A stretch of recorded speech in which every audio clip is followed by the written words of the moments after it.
kabar Mas? Alhamdulillah Wah, sehat. sehat. Saya bisa ngumpulin teman-teman. Waktu itu saya dari gagas ya. Tidak diperhatikan sama dari Inggris, Amerika, Prancis, terus Spanyol, sama Argentina. Saya liatin video YouTube saya aja nih, lihat. Sampai yang udah di puncak. Lihat aja. Aku diemin, HP saya tinggal, saya duduk di belakang. Habis itu ngumpul semua, sampai tangan saya dicium-cium sama dari Perancis itu. American Idol yang pertama itu orang-orang yang semuanya meremehkan. Karena satu, wajahnya nggak menarik, wajahnya mendorong.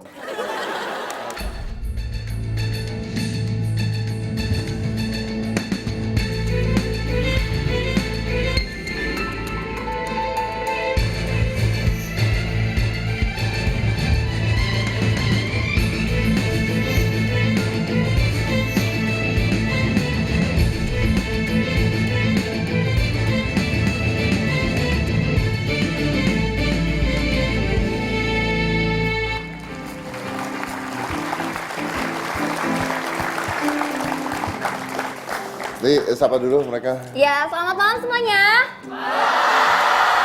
Luar biasa cantik-cantik. Yang cantik biasanya tepuk tangannya kenceng sih. Jadi karena anak-anak muda semua, Iya. saya mau tanya. Apa tuh? Kalian kan pasti punya cita-cita jadi orang sukses ya? Pasti. Semua orang punya Amin, cita-cita amin. jadi orang sukses. Saya pun waktu usia kalian punya cita-cita jadi orang sukses. Nah, saya pernah ikut sebuah kelas pada saat itu di luar negeri ya. Itu kelas, dulu saya belajar sulap. Ini umur saya masih 16 tahun waktu itu di luar. Ada gurunya, namanya Eugene. Dia nanya ke kami, termasuk saya, what is the key of success? Kunci sukses itu apa sih? Berdoa, berusaha, Berdoa, berusaha. Oke, percaya diri, optimis. niat, Niat. tanggung jawab, Nah, niat. Oke, pada saat itu saya juga ngomong begitu sama dia. Karena pakai bahasa Inggris, saya bilang, confidence, percaya diri. No, kata dia. Anda percaya diri nggak bisa sukses, belum tentu sukses. Oke, smart, pintar. No. High knowledge, ilmu pengetahuan yang luar biasa. No, nggak juga. Apalagi ya, semua dikeluarkan, semua kata-kata dikeluarkan.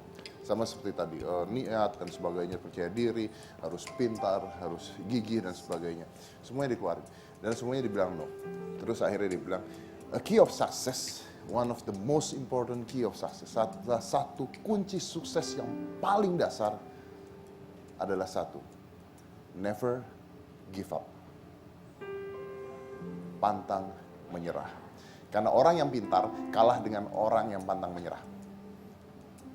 Orang yang jujur kalah dengan orang yang pantang menyerah. Kuncinya adalah pantang menyerah. Dengan pantang menyerah Anda bisa jadi pintar. Dengan pantang menyerah Anda bisa dapetin semua yang tidak orang dapatkan. Kadang-kadang kita stop di satu titik, di mana sebenarnya titik itu tinggal satu langkah lagi Anda mendapatkan kesuksesan Anda. Tapi Anda berhenti di sana karena Anda sudah menyerah duluan. Penemu bohlam lampu siapa? Thomas Alva Edison. Saya sudah cerita. Thomas Alva Edison ini memecahkan 1240 bohlam lampu sebelum menemukan satu yang nyala. Bayangkan, 1240 bohlam lampu. Kalau dia berhenti di lampu ke-1000, maka Anda tidak akan pernah melihat lampu sekarang. Kenapa Anda melihat lampu sekarang? Karena dia tidak berhenti sampai ke titik 1240 bohlam lampu. Dan dia tidak mengatakan bahwa dia gagal. Dia mengatakan bahwa dia menemukan 1240 cara meledakkan bohlam lampu. Satu nyala.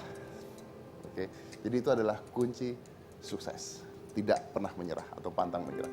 Saya punya seorang teman, saya bisa mengaku teman karena saya kenal dengan orang ini. Sudah berapa tahun yang lalu, sudah lama. Dia adalah seorang pendaki gunung. Masalahnya adalah, bukan masalahnya, dia sudah mendaki gunung-gunung tertinggi dunia nih. Cuman ada satu kendala, kakinya hanya satu. Ini adalah Sabar Gorky. Kita lihat dulu Sabar Gorky. Melakukan pendakian gunung bagi sebagian orang adalah sebuah tantangan yang cukup berat dan menguras tenaga. Bahkan ada sebagian lain yang tidak memiliki keberanian untuk mencobanya dengan berbagai alasan. Namun hal tersebut tak berlaku untuk Sabar Gorky. Seorang tunadaksa asal Solo ini menjadi inspirasi bagi para pendaki Indonesia maupun mancanegara. Sudah lebih dari 10 puncak gunung yang ditaklukkan Sabar hingga saat ini. Beberapa di antaranya adalah 4 puncak dari 7 puncak gunung tertinggi di dunia yang dikenal dengan sebutan Seven Summit. Pria kelahiran 9 September 1968 ini bertekad untuk menjadi pendaki Seven Summiter tunadaksa pertama di dunia.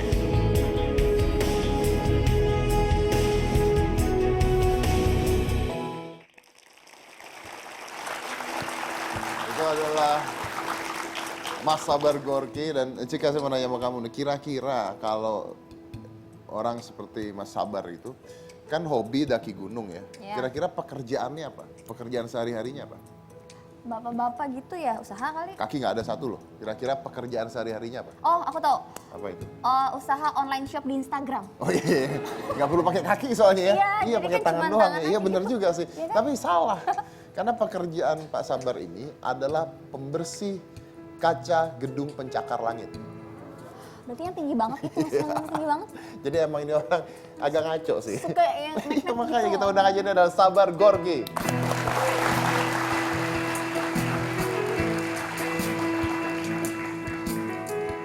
Apa kabar, Mas? Alhamdulillah.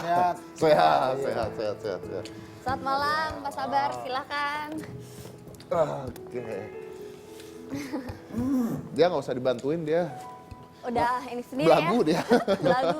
Aku juga nggak mau dibantu. Tuh kan, denger nggak? Oke. Jadi ini sedikit tentang Mas Sabar ya. Bagi yang belum pernah tahu, Mas Sabar ini kecelakaan tahun 90 ya. Betul. Tahun 90. Saya tahu ceritanya sih, saya tahu ceritanya. Kita pernah ngobrol berdua pada saat itu. Jadi beliau ini jatuh ke rel kereta yang kebetulan ada keretanya gitu ya. Kalau jatuh ke rel kereta aja nggak apa-apa, cuman jatuh ke rel kereta yang kebetulan ada keretanya gitu. Dan jalan itu. Keretanya gitu ya. Gitu. Nah kebetulan pada saat jatuh di rel kereta yang ada keretanya jalan itu salah satu kakinya masuk ke rel kereta tersebut gitu. Ini saya menceritakannya berusaha supaya tidak seram. Nah kebetulan pada saat kakinya masuk si keretanya ya kok jalan gitu ya. Mungkin masinisnya tidak lihat. Nah si kaki itu lepas dari pangkal kakinya lah, copot gitu ya. Copot, seret kemana-mana itu ya, seret kemana-mana, intinya putus kakinya. Nah, putus, akhirnya Mas Gorky-nya sadar, lihat kakinya udah nggak ada. Kakinya udah nggak ada, dia akhirnya berusaha untuk naik ke pangkalan kereta, nggak ada yang nolongin. Nggak ada yang nolongin, selama berapa jam itu Pak? Kurang lebih 30 menit lah. 30 menit, Ya. tidak ada yang nolongin, dan akhirnya kalau nggak salah, Ya itu, dari sekitar itu dia deketin saya, terus akhirnya kami ditolong. akhirnya Dan ditolong. ditaruh di peron itu. Udah ditaruh di situ aja. Ditaruh di peron aja udah? Ya, udah digeledain gitu aja. Ditutup aja enggak? Waktu itu tutup aja enggak? Ya didiemin aja. Selama? Selama kurang lebih sekitar 1,5 jam lah ya. Baru diangkat ke mana? Ke rumah sakit. Baru diangkat ke rumah Iya. sakit. Oke. Dan akhirnya sadar bahwa kakinya harus diamputasi ya? Iya. Harus diamputasi. Memang sudah putus kan nih pada saat itu? Waktu itu sudah putus karena saya ngambil keputusan sendiri untuk segera dioperasi ya. Karena kalau enggak segera dioperasi mungkin akan yang kotoran-kotoran yang di tubuh semakin masuk, infeksinya itu yang sangat berbahaya. Jadi Anda mengambil putusan sendiri pada Iya. saat itu untuk dipotong? Iya, karena saya mengerti kalau itu sudah parah sekali ya.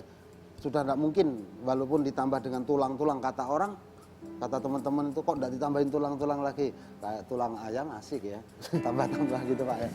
Karena ini tulang manusia kan perbedaan dari darah dan Iya, susunya nggak gampang pengaruh itu, sekali nggak ya. mudah itu. Akhirnya kami minta putusan itu, ya sekitar berapa jam, 6 jam baru di Amputasi. Amputasi itu dalam artian sudah putus ya, dalam artian sudah putus, tinggal pembenahan ini ya. Tinggal Nggak pemenahan. tulang-tulangnya sama Tulang-tulangnya ini ya. dijahit dan Dijahitnya sebagainya ya. itu. Oke.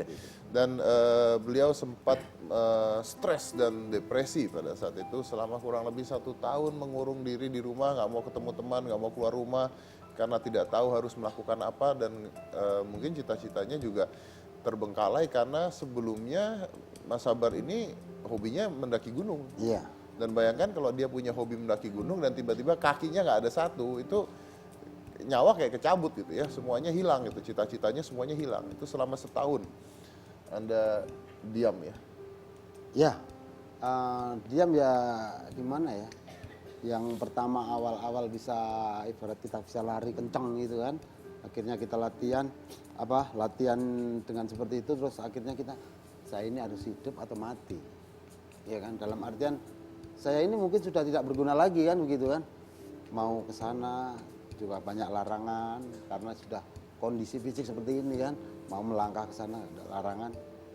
Udah akhirnya selama 1 tahun kami vakum, ya adalah lingkungan teman-teman datang ke rumah, ngapain kamu duduk di rumah terus. Nah itu dari itu akhirnya udah kita naik gunung lagi. Akhirnya 91 akhir saya nyampe ke naik Gunung Lawu lagi, nggak sampai puncak, nggak. Pos 3 waktu itu. Pos 3 itu ya ketinggian 3.000 meter ya, 2.800-an meter itu di situ. Semalam, besoknya harus pulang. Tapi seminggu kemudian baru saya naik lagi sampai puncak. Disinilah lingkungan yang wah ini hebat ini. Nah disitulah kita merasakan didorong dengan semangat itu, sanjungan dan pujian. Akhirnya saya naik gunung lagi dan sampai sekarang. Dan sampai sekarang, oke, dan sampai sekarang ya, luar biasa. Iya, katanya nama Gorky itu bukan nama aslinya Pak Sabar ya? Iya, Jadi yang ngasih nama itu dari KBRI Rusia. betul. Artinya apa tuh Pak? Pahit. Pahit. Jadi Sabar Gorky itu sabar pahit. Iya. Ini Pak itu apa nasibnya, hidupnya atau apanya ini? Ini sebuah cerita. Keren ya Gorky ya, kenapa nggak Pare aja Pak? Sama pahit juga ya, Wah. karena yang ngasih KBRI di sana. Oh keren, coba yang ngasih ke... Oh, iya. Tapi maknanya bagus. Oh, apa itu? Maknanya Maksudnya dari pahit itu? kepahitan mendapatkan kemanisan. Gorky itu simbolnya daun kates. Daun kates itu jamu orang Jawa ya. Orang akan mencari saya nanti untuk konsultasi hal-hal yang begitu tuh. Bagaimana kan gitu. Oh, gitu. Nah, maksudnya seperti itu. Sebetulnya ini gini. Gorky itu pemberian dari staf kedutaan Rusia yang perjuangan saya lah dalam perjalanan naik gunung sampai ke puncak Elbrus itu, perjuangan kayak ceritanya Maxim Gorky. Itu sastrawan terkenal yang dari Rusia seperti itu. Gitu. Jadinya makanya Gorky. Kalau nggak saya mengartikan pahit, biarin pahit. Yang penting manis. Jadi gitu. Pak Gorky itu dikasih nama setelah Bapak mengalami kecelakaan? Bukan. Sebelumnya memang sudah? Setelah selesai Setelah pendakian sampai puncak Elbrus baru dikasih nama Gorky. Oke. Itu di belakangnya ada patung Gorkinya itu waktu itu pemberiannya, dan motong merah putih juga. Ada jenang merah putihnya. Oh Gitu. gitu, kayak orang ganti nama gitu ada bubur merah bubur putih. Iya, karena saya orang Indonesia terkenal dengan merah putihnya kan. Jadi merah nah itu. putih. Jadi merah putih. Dan Anda ini adalah satu-satunya tunadaksa di Asia Iya. yang berhasil menembus puncak Elbrus. Iya. Gitu. Kesulitannya apa itu puncak Elbrus? Kalau puncak Elbrus Itu di mana deh? kesulitnya- Kasih Itu tahu di dulu. Rusia. Di Rusia. Di Rusia, di Pitigor ya. Pitigor masuk ke sekitar 7 sampai 8 jam lagi dengan mobil sampai ke situ. Jadi kesulitannya kita harus adaptasi dengan suhu. Ini bukan, Suhu. Pak. Nah ini Ini dingin banget kayaknya deh. Nah, ini suhu ya itu cukup makanya. lumayan, sekitar -7. -7 nanti puncaknya -15. Minus 15 Ya. puncaknya. Aduh, terus. Nah ini sekitar -15-an itu. Ya anggapan saya pertama juga tidak percaya dengan diri saya sendiri. Tapi akhirnya setelah saya sampai puncak, ternyata saya timbul dari rasa percaya diri yang tambah percaya lagi itu. Ini. Nah ini waktu kami di Aconcagua. Ini kelihatannya asik ya, tapi itu suhunya cukup lumayan, -2, -3. Jadi dari sini juga ya, masuk ke rekor murinya dari sini? Iya, waktu saya pulang dari Karten, Piramid kemarin 17 Agustus 2015, saya baru dikasih Pak Jaya Suprana di kantor itu. Pasti ada kesulitan lebih ya sebagai seorang tunadaksa yang memiliki kaki hanya satu harus naik gunung dibandingkan yang lain kan. Betul. Nah, apa yang paling sulit? Paling sulitnya karena beban ya. Kita waktu di Rusia itu beban biasanya kami bawain porter ya. Karena kondisi fisik juga pengaruh kan. Nah, porter nanti sampai sini sampai ketinggian 4.800 baru kita pakai untuk ke puncaknya kita tidak perlu dengan beban yang berat seperti itu. Paling yang kita bawa itu minum sama makan pakai DP kecil. Dah itu sampai puncaknya. Sampai puncak. Karena di puncak paling hanya sekitar 15 menit sampai 20 menit itu sudah terlalu lama. Kita harus cabut lagi. Oke, kenapa Dan terlalu start. lama? Udara? Cuaca, udara, kadang hari ini kita nyantai begini setengah jam 10 menit kemudian baru buade. Badai Kadang salju. seperti itu. Pak, terus yang paling berkesan saat mendaki gunung tuh ada nggak? Saya paling berkesan Kartens Piramid ya. Puncak Kartens itu tidak sembarang orang bisa ya. Karena dari ketinggian 3.800 sampai ke puncak 4.884 itu harus manjat terus. Saya selama 15 jam tidak pegang tongkat ini. Jadi Bapak gimana cara manjatnya? Merangkak. Oh, Merangkak dan merangkak akhirnya kami sampai di Treolian, selesai di Treolian, pulangnya merangkak lagi. Itu pun masih disiksa lagi sama teman. Tongkat kan dibawa turun langsung ke base camp. Itu ditinggal. Jam 1 malam saya teriak, "Woi, tolong tongkatku." Saya merangkak lagi sampai ke tenda. 30 menit lagi masih merangkak lagi untuk ngambil tongkat baru istirahat di tempat di tenda itu. Itu suhunya juga ngeri ya. Di Kartens ini banyak mengatakan Kartens pendek. Nggak bisa seperti itu. Ini alam. Ya kan? Ketinggiannya pendek tapi cuaca tidak cuacanya sangat luar biasa itu. Kalau itu mungkin buat wisata yang dibuat umum gitu, wah itu banyak turis-turis dari luar banyak mau main ke situ. Oke, baik. Nah, Anda kan dari daki gunung ini sendiri sebenarnya dapat nominal tidak sih? Saya senang ya, dalam artian kalau sementara ini ya dapatlah ya nominal rezeki. Terus satu Berarti apa itu sponsor kah atau apa? dari sponsor. Bang. Dari sponsor. Terus satu itu kalau nominalnya kalau saya enggak mikirin nominal ya. Kalau prinsip orang Jawa itu begini, golek jeneng, ora jenang teko dhewe. Oh iya, iya. oh Dalam naon artian eta kan- teh artina Pak? Cari Aduh. sebuah Ngerti abi mah. nama atau Carilah prestasi. nama kalemu kalau sudah harum rezeki Uangnya akan datang sendiri gitu. Oh gitu, iya ya. Bahasanya tumbuk-tumbuk Sunda kan, Oh, iya. tumbuk-tumbuk kan. Oke.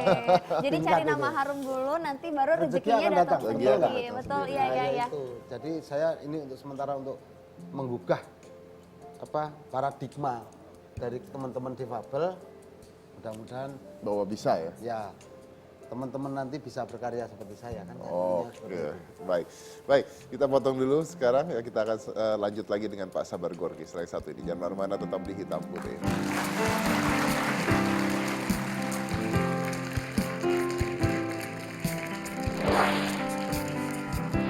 Oh, Pak Sabar Pahit tadi kan udah Sabar Gorky. Jangan diartikan bahasa Indonesia.